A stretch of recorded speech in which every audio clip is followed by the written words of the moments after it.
ce jour dédié pour l'élévation de l'âme de Karen, Ruth, Lane, Zechron Levracha, la question de commune de Jordan et de Dan. Jordan. Alors pour commencer, comment on peut travailler sa colère? On sait que c'est une des midas les plus difficiles à travailler pour un homme. On va dire ça touche notre orgueil, notre fierté. Alors comment la travailler? Ok. Et Dan? Moi, c'est, admettons qu'on arrive à travailler par exemple sa colère ou d'autres midas. Comment ne pas prendre un peu la grosse tête et être plus modeste, ou même tout simplement, même si on n'est pas dans tout ça, dans ce qui est travail sur soi-même et tout, comment en règle générale travailler plus sur sa modestie, devenir quelqu'un plus humble. Ok, ça se rejoint. Donc colère, modestie, et bien qu'on arrive à travailler nos midotes, pas qu'on commence à croire qu'on est quelqu'un à cause de ça. Voilà. Bon, d'abord, il y a une erreur commune. C'est pas parce qu'on sait qu'on a des grandes qualités qu'on n'est pas pour autant humble. C'est pas contraire. On voit bien que Moshe Rabbeinu a écrit la Torah et il raconte qu'il va au Mont Sinaï 3 fois 40 jours parler avec Dieu, sans manger ni boire. Il écrit même dans la Torah Moshe Rabbeinu qui est le plus humble des hommes. Il faut le faire, hein. Tu me dis ça, Dan, je te dis, t'as un problème aigu d'orgueil. Mais c'est pas un menteur. Et à la fin de la Torah, il écrit lui-même, avant de mourir, que ne s'est pas levé dans le peuple d'Israël un prophète aussi grand que Moshe. Donc, je suis vraiment quelqu'un, te dit-il. Alors comment il peut écrire « je suis le meilleur » et il est le meilleur? J'ai même vu dernièrement qu'il sera plus haut en prophétie que Mashiach, Moshe Rabbeinu. Mashiach sera un grand homme, sera un roi d'Israël, mais en prophétie, Moshe, c'est celui qui a descendu la Torah du ciel. Et dans le ciel, il l'a mis sur terre. Ça, c'est unique dans l'histoire, et c'est que Moshe Rabbeinu qui a pu faire une chose pareille. Donc d'un côté, c'est un homme d'un calibre énorme, et d'un autre côté, il dit « je suis le plus humble des hommes qu'il y a sur la terre ». Alors, l'humilité, c'est quoi? C'est pas se prendre pour ce qu'on n'est pas, c'est-à-dire dire « je suis un raté ». Non, j'ai de très bonne qualité. Je suis aimé par Dieu. J'ai des qualités, j'ai des bonnes midotes, des fois je suis doué pour certaines choses, mais j'ai rien fait pour. C'est pas à moi que je fais comme ça. C'est Hachem que je fais comme ça qui m'a donné. J'ai rien fait pour.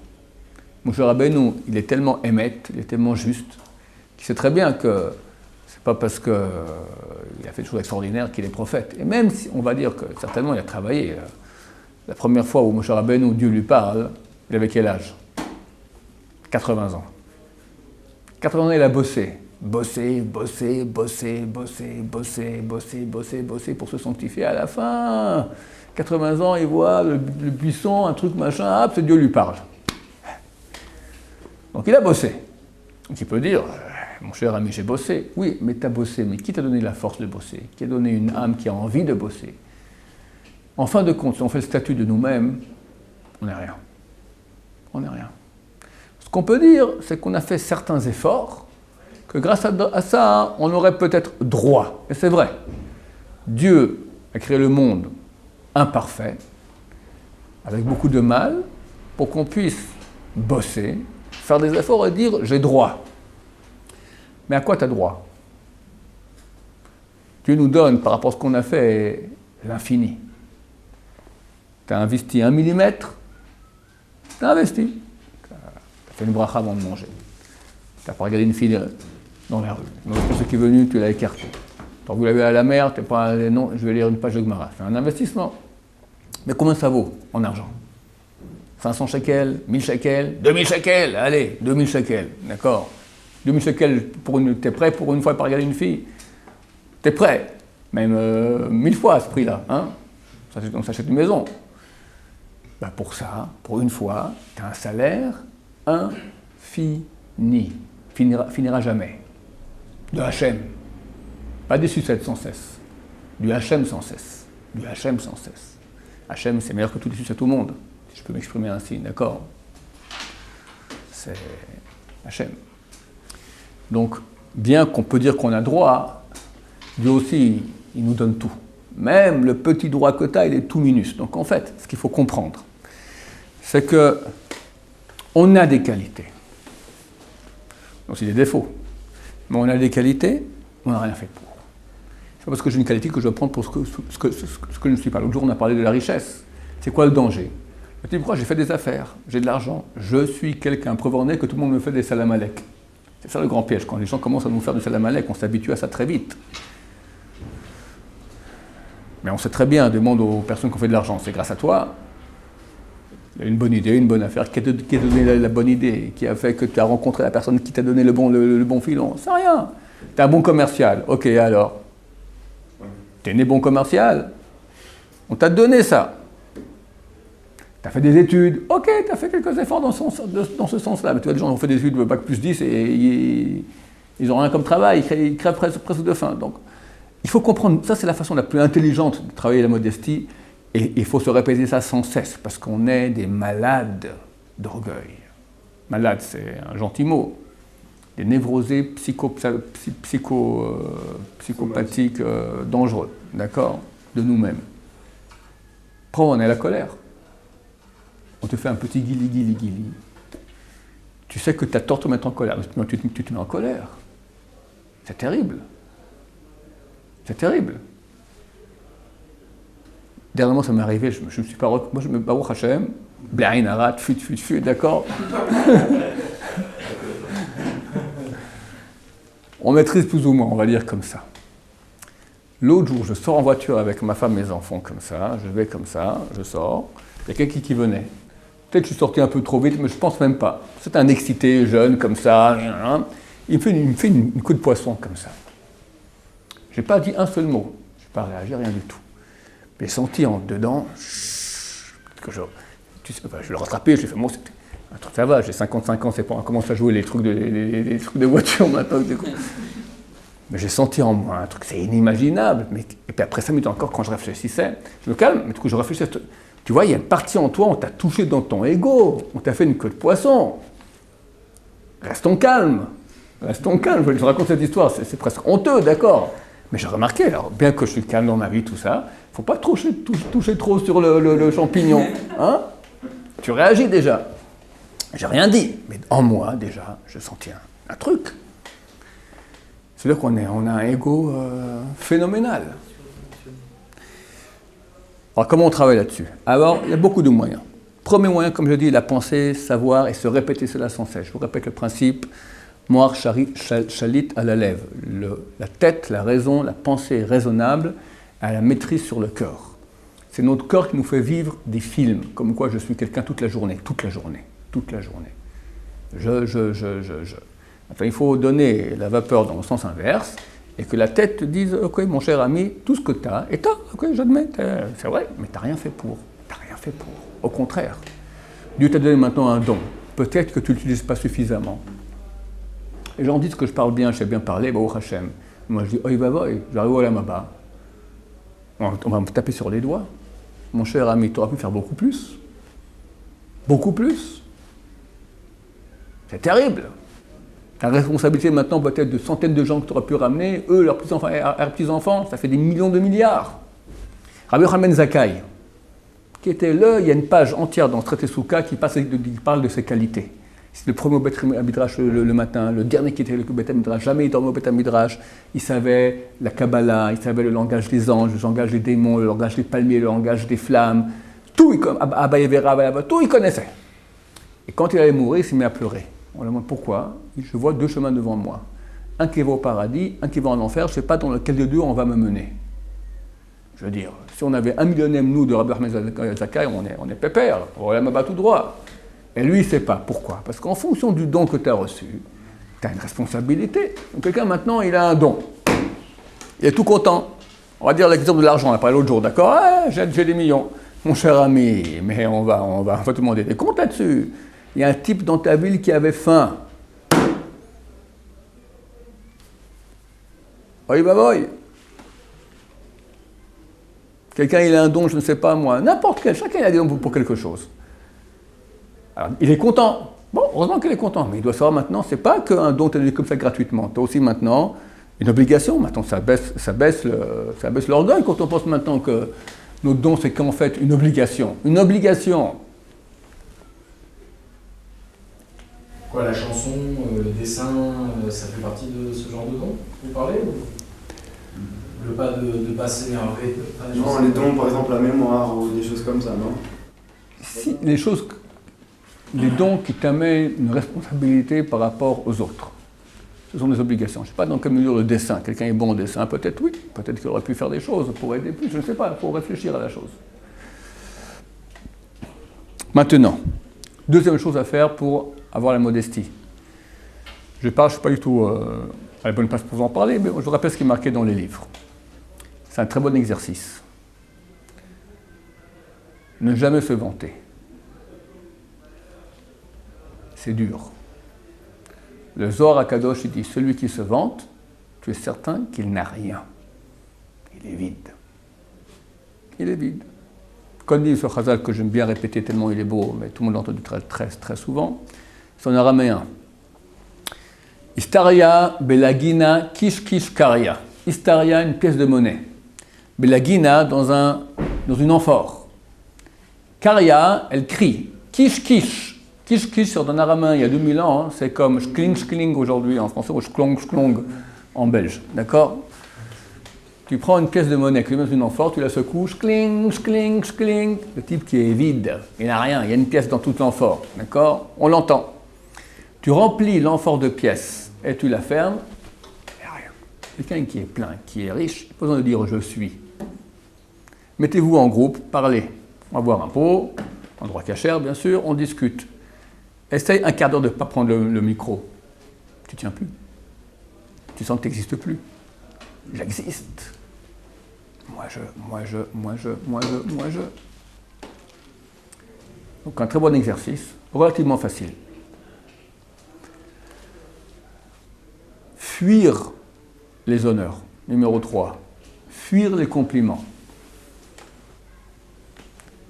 Un compliment, par définition, ça fait plaisir. Il n'y a rien au monde qu'on aime plus que nous-mêmes. Quand on dit que tu es quelqu'un de bien, tu es content.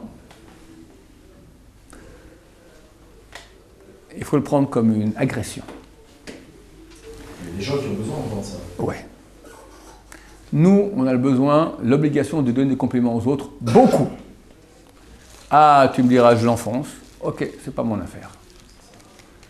Moi, je vais m'occuper de l'amaser des gens. Ce type maintenant, les gens ont besoin ici beaucoup de compliments. C'est nécessaire. Dans le couple, avec les enfants, dans l'éducation, dans tous les domaines. J'ai mis un mirchol devant lui. Pardon? J'ai mis un mirchol. Oui, tu mets une embûche devant lui, c'est une embûche nécessaire, il faut. Pour qu'il se travaille. Non, toi tu ne fais pas en tant qu'embûche, tu le fais maintenant. Moi c'est pour lui faire un compliment. Voilà, tu as besoin d'être bon avec l'autre. On doit aider, on doit donner de l'amour aux gens. Aimer, c'est dire des compliments. C'est le plus grand don qu'on puisse lui faire. Plus que de l'argent, plus que de tout. Maintenant, lui, il doit se travailler, se dire, grâce à Dieu. C'est pas grâce à moi. Dieu m'a donné. C'est un travail. Comme vous avez dit, c'est j'ai rien fait pour rendre. Voilà, exactement. Tant malheureux, celui à qui on fait du kavod. Parce que forcément, il commence à gonfler. Ah, il doit faire des séances de dégonflage. Je vais vous dire un peu de ma vie, d'accord? Je suis très connu, partout où je vais, francophone, on me connaît. Baruch Hashem, dans le monde israélien, je suis complètement inconnu. Et où je prie, je suis comme un type normal. Ça veut dire un nul. Je prie juste à côté des toilettes, un endroit tout à fait, même pas en première ligne, en deuxième, en troisième, dans le coin là-bas. Et Baruch Hashem, ça m'aide à remettre les pendules à l'heure. Parce que je ne suis pas un grand Talmid Chacham, je sais bien parler. Je dois le reconnaître, grâce à Dieu, et j'espère qu'on ne va pas trop me taper sur les doigts après à cause de cela. Je reconnais, grâce à Dieu, j'ai rien fait pour. Parce que tu sais bien parler et que tu es quelqu'un, mon cher ami. En Torah, tu n'es pas beaucoup plus qu'un avraire normal ici en Israël. Alors quand je vis avec les gens normaux, de même, d'accord, et je suis un nul comme eux, enfin eux c'est des gens bien, et je suis même pas aussi bien qu'eux, bah, au Hachem, ça m'aide. Mais imaginez que j'habitais la France. Mais tu deviens fou au bout d'un moment. Tu es fou. Tu te prends au sérieux. Tu te prends au sérieux. Tu es quand même quelqu'un. Et c'est extrêmement grave. Extrêmement grave. Mais il faut vivre la Torah.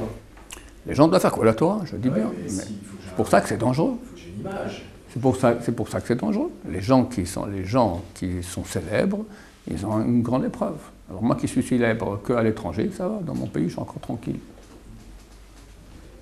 Et ma chère viendra bientôt et tout le monde verront qu'il n'y a pas de quoi s'exciter. Donc ça m'aide, ça me répondit à l'heure tous les jours. Ici, je suis au Rosh Yeshiva, je rentre chez moi, je suis nul, ça va, tout le monde est d'accord. Donc ça remet les pendules à l'heure. Mais quelqu'un, si maintenant, partout où il va, il est au Rosh Yeshiva, problème. Comment ils ont fait les grands rabbins Ils se battent. Ils se battent terriblement. Toute la journée, on leur demande des bénédictions. Ils se battent terriblement. Ils savent très bien qu'ils sont nuls, rien du tout. Ils se disent, je suis comme eux. Je racontais une fois, mon Chavrout était très proche de Rabbi Shlama Shaoul. Puis un jour, il était allé voir le Rav, il souffrait beaucoup, sa femme était toujours malade, tout ça. Il était un peu déprimé comme ça. Il lui a dit, Kvod Rav, Ben Porat Yosef, on vous connaît dans le monde entier, on écoute vos psakim, et ça. Il m'a dit, c'est comme si un serpent l'avait mordu. Il a sauté en arrière, comme un serpent l'avait mordu. C'est un grand d'Israël. Son frère un jour m'a dit, quelqu'un qui est pas Tamil Chacham, c'est pas trop difficile pour lui de travailler sur la modestie, parce qu'il sait qu'il est nul. Quelqu'un qui sait toute la Torah, c'est beaucoup plus dur. Tu sais que tu es quelqu'un, tu es vraiment un grand.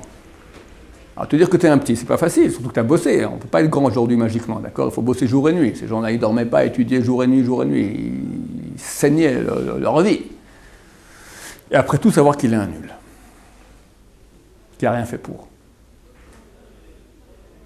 Mais bien sûr, c'est un très, très grand travail. Tu vois comment les Gdolim, Je comprends pas. On dit quand on investit dans quelque chose, on finit par aimer la chose un peu. Si on investit dans la Torah, on aime la Torah. En même temps, la Torah, ça nous permet de nous aimer, ça nous permet de nous travailler. Donc forcément, on s'aime, quoi, un peu. Oui. Non, on peut s'aimer, on doit s'aimer. Mais comme je dis, il faut comprendre que je ne suis pas mieux que les autres. Certainement pas. Et ce que j'ai comme qualité, ce n'est pas grâce à moi. Ça règle tout. Si on comprend ça très bien, tout est réglé. Travail de tête sur le cœur. Maintenant, fuir les honneurs, fuir toutes les positions où on te met en situation d'honneur. C'est des choses auxquelles on s'habitue rapidement. Au début, on n'est pas habitué. Au moment où on s'habitue, après on devient addicté. Si on n'a plus ça, on souffre. Comme toute addiction, chaque chose sur Terre qui est bonne, plus t'en as, plus t'en veux. Et quand t'en as plus, t'en es malade. Mange du chocolat, une paquette de chocolat, tous les soirs pendant une semaine.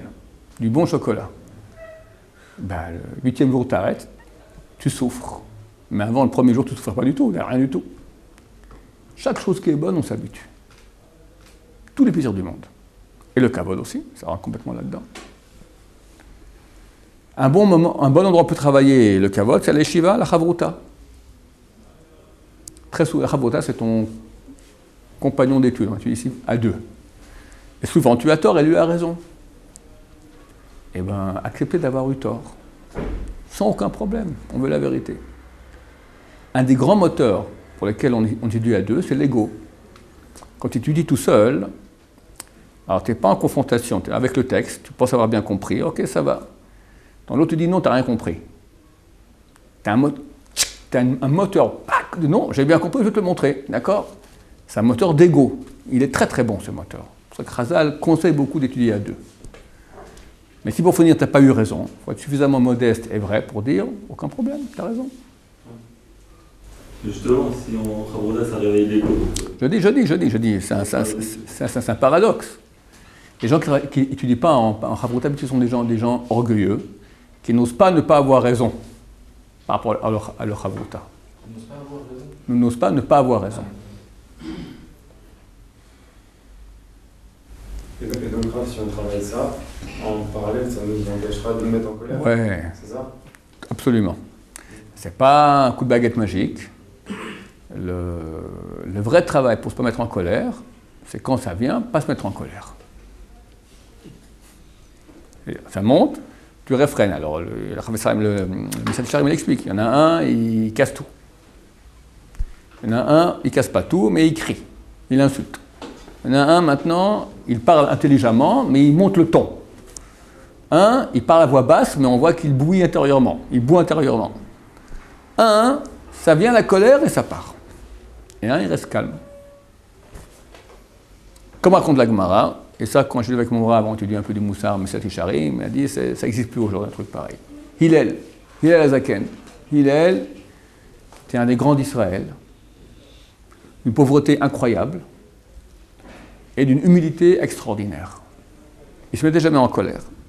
Et un jour, quelqu'un a parié qu'il arrivait à mettre en colère Hillel, qui était le président de l'État.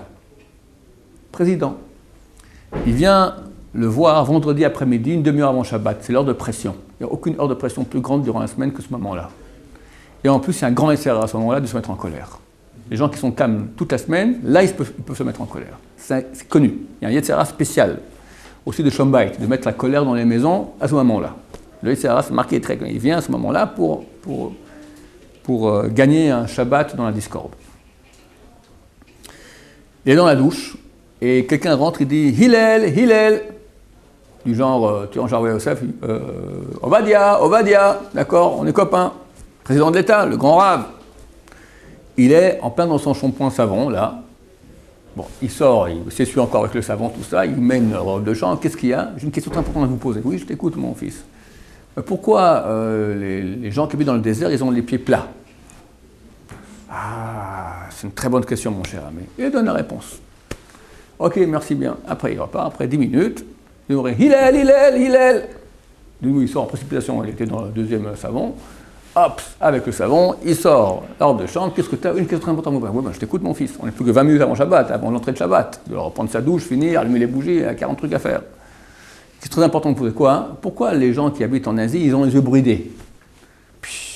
Très bonne question, voici la réponse. Troisième fois, le Rav le répond. Il lui dit, c'est bien toi, Hillel? Oui, c'est moi, Hillel. T'es bien le président? Oui, c'est moi. Eh bien, qu'il n'y ait pas beaucoup de gens comme toi sur Terre. Il envoie comme ça balader. Pourquoi? Parce que tu m'as fait perdre 400 pièces. J'avais parié que je te mettrais en colère et je n'ai pas réussi à te mettre en colère. Il est resté complètement calme. Rien. Bon, ça c'est une grandeur, comme m'a dit mon Rav à l'époque. C'est pas dans notre registre du tout. Mais au moins qu'on arrive à garder ça intérieurement et baisser et se calmer. Alors il y a un travail à faire, c'est pas un travail, c'est comme les muscles, d'accord? On ne peut pas être sportif du jour au lendemain, il faut travailler le muscle et comme ça il se muscle. Alors le muscle de la non-colère se travaille quand on est surtout en situation de confrontation. Maintenant il faut beaucoup y penser quand on n'est pas en colère maintenant, quelle situation peut me mettre en colère et comment je vais réagir. Quand ça arrive déjà, hein, la colère elle arrive que tu n'as pas conscience, tac ça t'a attrapé, c'est là trop tard, t'es parti. Il ne faut surtout pas se dire, la prochaine fois, je ne me mets pas en colère. Parce que si on se dit ça, hein, après on se met en colère, pire de s'être mis en colère. On en veut la personne. Je ne voulais pas me mettre en colère, tu m'as mis en colère. Donc on lui en veut pour deux raisons. Hein, parce qu'il m'a embêté, deuxièmement parce qu'il m'a mis en colère. Donc ça ne sert à rien, ça. Il ne faut pas rêver qu'on ne va pas se mettre en colère, on se mettra en colère, mais on va essayer de réfréner. Comment on fait? Sur place, il y a un travail de gvoura, de se battre, réfréner. Et avant, avec la conscience, on va réfléchir dans toutes les situations qui vont arriver, comment ça se passera, comment je réagis. Spécialement le vendredi après-midi avant que Shabbat rentre, s'attendre à la tuile qui va arriver de quelqu'un ou de quelque chose, et ok, le prendre super calme. Comment vous dites que il y a celui qui reste calme, c'est le plus bon, mais quand quelqu'un il va t'attaquer sur ton organe ou n'importe quoi, par exemple il va te toucher, il va dire toi je te défonce. Ouais. C'est pas contrôlable, c'est à l'intérieur, c'est comme vous dites, ça fait pchit, ça monte d'un coup.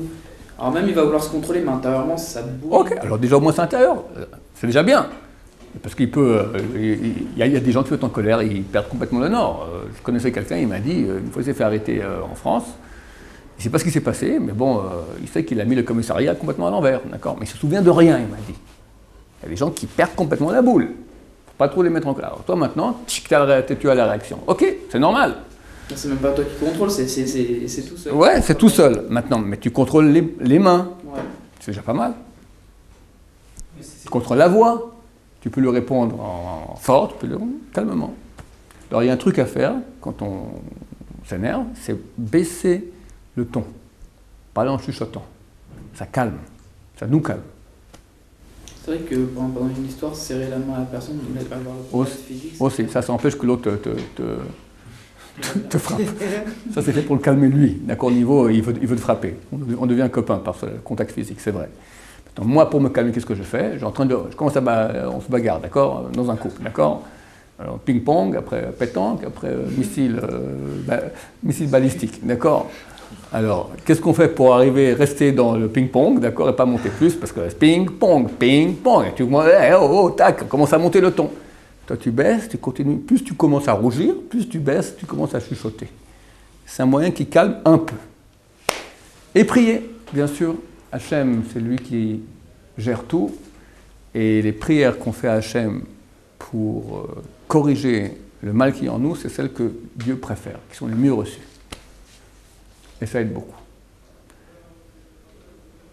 On a un rabbin aujourd'hui qui est un des plus grands rabbins de ce monde, Rav Chaim Kanievski, il a sûrement 80 ans, quelque chose comme ça. Son père, le Stipler, qui était un des plus grands rabbins du monde aussi, quand il avait 80 ans, il disait « Moi, je prie tous les jours pour mon fils, Chaimke. » Chaimke, c'est le Rav Chaim Kanievski. Et 60 ans, c'était un des grands rabbins déjà du monde. Je prie tous les jours pour mon fils. Donc, même à 80 ans, il priait pour son fils de 60 ans. Donc, nous, on peut prier sur nous-mêmes aussi pour Zot Hashem, arriver à un niveau minimal d'humilité, B'Ezrat Hashem. Le Mashiach, c'est marqué, il viendra quand il n'y aura plus de gens orgueilleux. Je ne sais pas quand ça sera.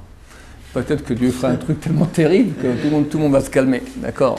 Mais c'est clair qu'il y a un grand travail à faire sur ce sujet. La grande crise de Shalom Bayit qu'il y a dans le monde entier, ça provient de cela. La cause numéro 1 du problème de Shalom Bayit, c'est l'orgueil. Personne n'est prêt à s'écraser devant l'autre, à écouter l'autre, à aller dans le sens de l'autre, d'accord, à donner de soi-même, à moins penser à lui-même. Grave qui dit colère dit ego, entre guillemets. Absolument. Absolument. C'est pas bien d'avoir un peu d'ego. Si on n'a pas d'ego, on n'est pas complètement effacé. Alors j'ai dit, c'est le début de mon cours. Il ne faut pas croire, il ne faut pas dire je suis nul, j'ai rien.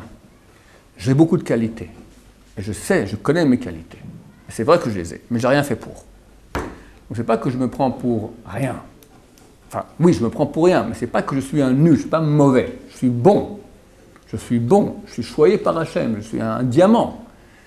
Mais le diamant va pas commencer à dire au saphir, t'as vu, t'es un nul, moi je suis un diamant. Mon cher ami, on t'a créé diamant, qu'est-ce que de quoi tu te vantes? On n'a pas de quoi se vanter, parce qu'on n'a rien fait pour.